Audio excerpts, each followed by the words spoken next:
भागवत पुराण नवम स्कंद 14वां अध्याय चंद्रवंश का वर्णन। श्री सुखदेव जी कहते हैं, परीक्षित, अब मैं तुम्हें चंद्रमा के पावन वंश का वर्णन सुनाता हूँ। इस वंश में पुरुरवा आदि बड़े बड़े पवित्र कीर्ति राजाओं का कीर्तन किया जाता है। सहस्त्रों सिर वाले विराट पुरुष नारायण के नाभि सरोवर के कमल से ब्रह्मा जी की उत्पत्ति हुई। ब्रह्मा जी के पुत्र हुए अत्रि। वे अपने गुणों के कारण ब्रह्मा जी के समान ही थे। उन्हीं अत्रि के नेत्रों से अमृतमय चंद्रमा का जन्म हुआ। ब्रह्मा जी ने चंद्रमा को ब्राह्मण, औषधि और नक्षत्रों का अधिपति बना दिया। उन्होंने तीनों लोकों पर विजय प्राप्त की और राजसु यज्ञ किया। इससे उनका घमंड बढ़ गया और उन्होंने बलपूर्वक बृहस्पति की पत्नी तारा को हर लिया। देवगुरु बृहस्पति ने अपनी पत्नी को लौटा देने के लिए उनसे बार बार याचना की, परंतु वे इतने मतवाले हो गए थे कि उन्होंने किसी प्रकार उनकी पत्नी को नहीं लौटाया। ऐसी परिस्थिति में उसके लिए देवता और दानवों में घोर संग्राम छिड़ गया। शुक्राचार्य जी ने बृहस्पति जी के द्वेष से असुरों के साथ चंद्रमा का पक्ष ले लिया और महादेव जी ने स्नेहवश समस्त भूत गणों के साथ अपने विद्या गुरु अंगिरा जी के पुत्र बृहस्पति जी का पक्ष लिया। देवराज इंद्र ने भी समस्त देवताओं के साथ अपने गुरु बृहस्पति जी का ही पक्ष लिया। इस प्रकार तारा के निमित्त से देवता और असुरों का संहार करने वाला घोर संग्राम हुआ। तदंतर अंगिरा ऋषि ने ब्रह्मा जी के पास जाकर यह युद्ध बंद कराने की प्रार्थना की। इस पर ब्रह्मा जी ने चंद्रमा को बहुत डांट फटकार और तारा को उसके पति बृहस्पति जी के हवाले कर दिया। जब बृहस्पति जी को यह मालूम हुआ कि तारा तो गर्भवती है, तब उन्होंने कहा, दुष्टे, मेरे क्षेत्र में यह तो किसी दूसरे का गर्भ है, इसे तू अभी त्याग दे, तुरंत त्याग दे। डर मत, मैं तुझे जलाऊंगा नहीं, क्योंकि एक तो तू स्त्री है और दूसरे मुझे भी संतान की कामना है। देवी होने के कारण तू निर्दोष भी है ही। अपने पति की बात सुनकर तारा अत्यंत लज्जित हुई। उसने सोने के समान चमकता हुआ एक बालक अपने गर्भ से अलग कर दिया। उस बालक को देखकर बृहस्पति और चंद्रमा दोनों ही मोहित हो गए और चाहने लगे कि यह हमें मिल जाए। अब वे एक दूसरे से इस प्रकार जोर जोर से झगड़ा करने लगे कि यह तुम्हारा नहीं, मेरा है। ऋषियों और देवताओं ने तारा से पूछा कि यह किसका लड़का है, परंतु तारा ने लज्जावश कोई उत्तर न दिया। बालक ने अपनी माता की झूठी लज्जा से क्रोधित होकर कहा, दुष्ट, तू बतलाती क्यों नहीं? तू अपना कुकर्म मुझे शीघ्र से शीघ्र बतला दे। उसी समय ब्रह्मा जी ने तारा को एकांत में बुलाकर बहुत कुछ समझा बुझाकर पूछा। तब तारा ने धीरे से कहा कि चंद्रमा का। इसलिए यह चंद्रमा ने उस बालक को ले लिया।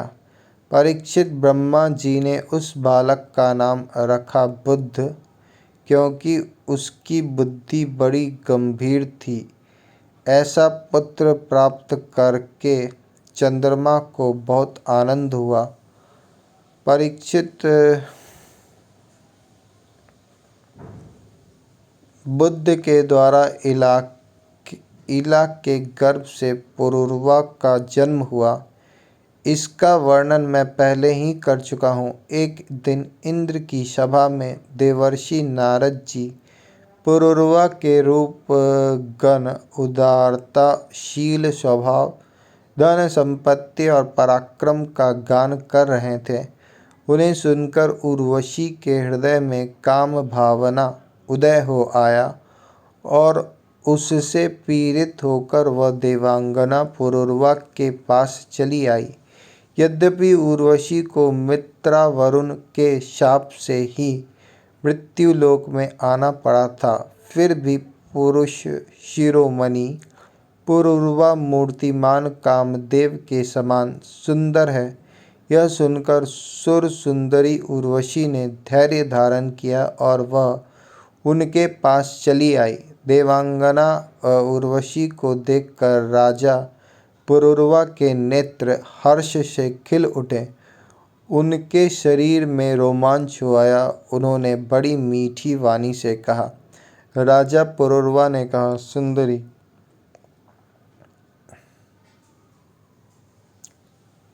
सुंदरी, तुम्हारा स्वागत है। बैठो, मैं तुम्हारी क्या सेवा करूं? तुम मेरे साथ विहार करो और हम दोनों का यह विचार अनंत काल तक चलता रहे। उर्वशी ने कहा, राजन, आप सौंदर्य के मूर्तिमान स्वरूप हैं। भला ऐसी कौन कामिनी है जिसकी दृष्टि और मन आप में आसक्त न हो जाए, क्योंकि आपके समीप आकर मेरा मन रमन की इच्छा से अपना धैर्य खो बैठा है। राजन, जो पुरुष रूप गुण आदि के कारण प्रशंसनीय होता है, वही स्त्रियों को अभिष्ट होता है। अतः मैं आपके साथ अवश्य विहार करूंगी, परंतु मेरे प्रेमी महाराज, मेरी एक शर्त है। मैं आपको धरोहर के रूप में भेड़ के 2 बच्चे सौंपती हूँ। आप इनकी रक्षा करना। वीर शिरोमणे, मैं केवल घी खाऊंगी और मैथुन के अतिरिक्त और किसी भी समय आपको वस्त्रहीन न देख सकूंगी। परम मनस्वी पुरूरवा ने ठीक है ऐसा कहकर उनकी शर्त स्वीकार कर ली और फिर उर्वशी से कहा, तुम्हारा यह सौंदर्य अद्भुत है, तुम्हारा भाव अलौकिक है। यह तो सारी मनुष्य सृष्टि को मोहित करने वाला है और देवी कृपा करके तुम स्वयं यहाँ आई हो। फिर कौन ऐसा मनुष्य है जो तुम्हारा सेवन न करेगा? परीक्षित, तब उर्वशी काम शास्त्रोक्त पद्धति से पुरुष श्रेष्ठ पुरूरवा के साथ विहार करने लगी। वे देवताओं की विहार स्थली चैत्र रथ, नंदनवन आदि उपवनों में उसके साथ स्वच्छंद विहार करने लगे। देवी उर्वशी के शरीर से कमल केशर की सी सुगंध निकला करती थी। उसके साथ राजा पुरूरवा ने बहुत वर्षों तक आनंद विहार किया। वे उसके मुख की सुरभि से अपनी सूध बूध खो बैठते थे। इधर जब इंद्र ने उर्वशी को नहीं देखा, तब उन्होंने गंधर्वों को उसे लाने के लिए भेजा था और कहा, उर्वशी के बिना मुझे यह स्वर्ग फीका जान पड़ता है।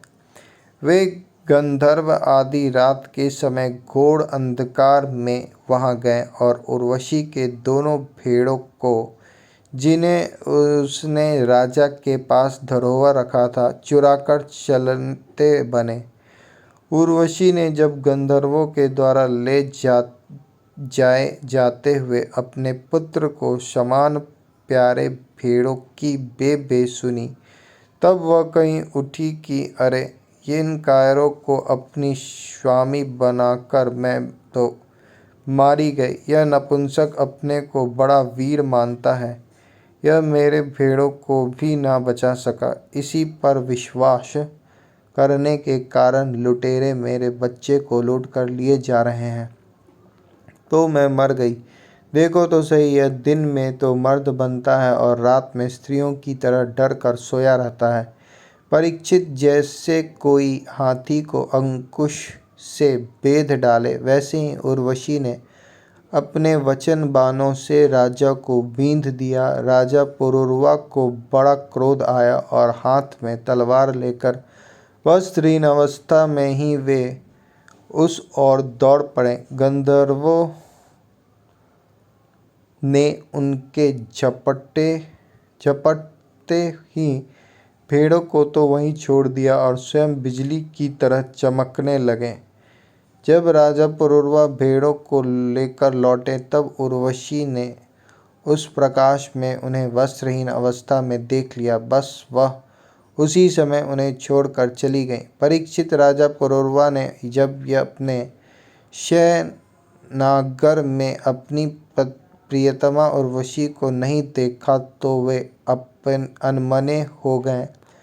उनका चित्त उर्वशी में ही बसा हुआ था। वे उसके लिए शोक से विह्वल हो गए और उन्मत्त की भांति पृथ्वी में इधर उधर भटकने लगे। एक दिन कुरुक्षेत्र में सरस्वती नदी के तट पर उन्होंने उर्वशी और उसकी 5 प्रसन्न मुखी सखियों को देखा और बड़ी मीठी वाणी से कहा, प्रिय, तनिक ठहर जाओ, एक बार मेरे बात मान लो। निष्ठुरे, आज तो मुझे सुखी किए बिना मत जाओ। क्षण भर ठहरो, आओ हम दोनों कुछ बातें तो कर लें। देवी, अब इस पर शरीर पर तुम्हारा कृपा प्रसाद नहीं रहा, इसी से तुमने इसे दूर फेंक दिया है। अतः मेरा यह सुंदर शरीर अभी ढेर हुआ जाता है और तुम्हारे देखते देखते इसे भेड़िए और गिद्ध खा जाएंगे। उर्वशी ने कहा, राजन, तुम पुरुष हो, इस प्रकार मत मरो। देखो, सचमुच ये भेड़िए तुम्हें खा न जाएं। स्त्रियां की किसी के साथ मित्रता नहीं हुआ करती। स्त्रियों का हृदय और भेड़ियों का हृदय बिल्कुल एक जैसा होता है। स्त्रियां निर्दयी होती हैं, क्रूरता तो उनमें स्वाभाविक ही रहती है। तनिक सी बात में चिढ़ जाती हैं और अपने सुख के लिए बड़े बड़े साहस के काम कर बैठती हैं। थोड़े से स्वार्थ के लिए विश्वास दिलाकर अपने पति और भाइयों तक को मरवा डालती हैं।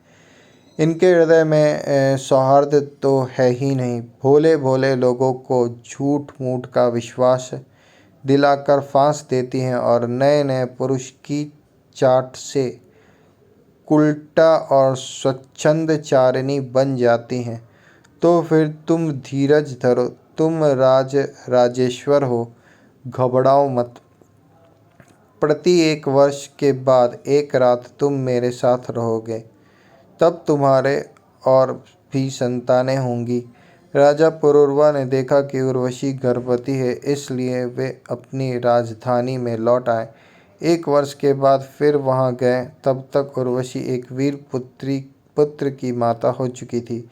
उर्वशी के मिलने से पुरूरवा को बड़ा सुख मिला और वे एक रात उसी के साथ रहे। प्रातःकाल जब वे विदा होने लगे, तब विरह के दुख से वे अत्यंत दीन हो गए। उर्वशी ने उनसे कहा, तुम इन गंधर्वों की स्तुति करो, ये चाहे तो तुम्हें मुझे दे सकते हैं। तब राजा पुरूरवा ने गंधर्वों की स्तुति की। परीक्षित, राजा पुरूरवा की स्तुति से प्रसन्न होकर गंधर्वों ने उन्हें एक अग्निस्थान करने का पात्र दी।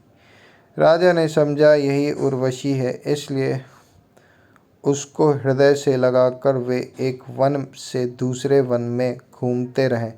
जब उन्हें होश हुआ, तब वे स्थली को वन में छोड़कर अपने महल में लौट आए एवं रात के समय उर्वशी का ध्यान करते रहे। इस प्रकार जब त्रेता युग का प्रारंभ हुआ, तब उनके हृदय में तीनों वेद प्रकट हुए। फिर वे उस स्थान पर गए जहाँ उन्होंने वह अग्निस्थली छोड़ी थी। अब उस स्थान पर शमी वृक्ष के गर्भ में एक पीपल का वृक्ष उग आया था। उसे देखकर उन्होंने उससे 2 अरनियाँ मंथन काष्ठ बनाई। फिर उन्होंने उर्वशी लोक की कामना से नीचे की अरणी को उर्वशी, ऊपर की अरणी को पुरूरवा और बीच के काष्ठ को पुत्र रूप से चिंतन करते हुए अग्नि प्रज्वलित करने वाले मंत्रों से मंथन किया। तीनों मंथनों से जात वेदा नाम का अग्नि प्रकट हुआ। राजा पुरूरवा ने अग्नि देवता को त्रयी विद्या के द्वारा आह्वनीय गार्ह्य, पत्य और दक्षिणाग्नि इन तीनों भागों में विभक्त करके पुत्र रूप से स्वीकार कर लिया। फिर उर्वशी लोक की इच्छा से पुरूरवा ने उन तीनों अग्नियों द्वारा सर्वदेव स्वरूप इंद्रियातीत यज्ञपति भगवान श्रीहरि का यजन किया। परीक्षित, त्रेता के पूर्व सतयुग में एकमात्र प्रणव ओमकार ही वेद था। परीक्षित, त्रेता के पूर्व सतयुग में एकमात्र प्रणव ओमकार ही वेद था। सारे वेद शास्त्र उसी के अंतर्भूत थे। देवता थे एकमात्र नारायण, और कोई न था। अग्नि भी तीन नहीं केवल एक था, और वर्ण भी केवल एक हंस ही था। परीक्षित, त्रेता के प्रारंभ में पुरूरवा से ही वेद त्रयी और अग्नि त्रयी का आविर्भाव हुआ। राजा पुरूरवा ने अग्नि को संतान रूप से स्वीकार करके गंधर्व लोक की प्राप्ति की।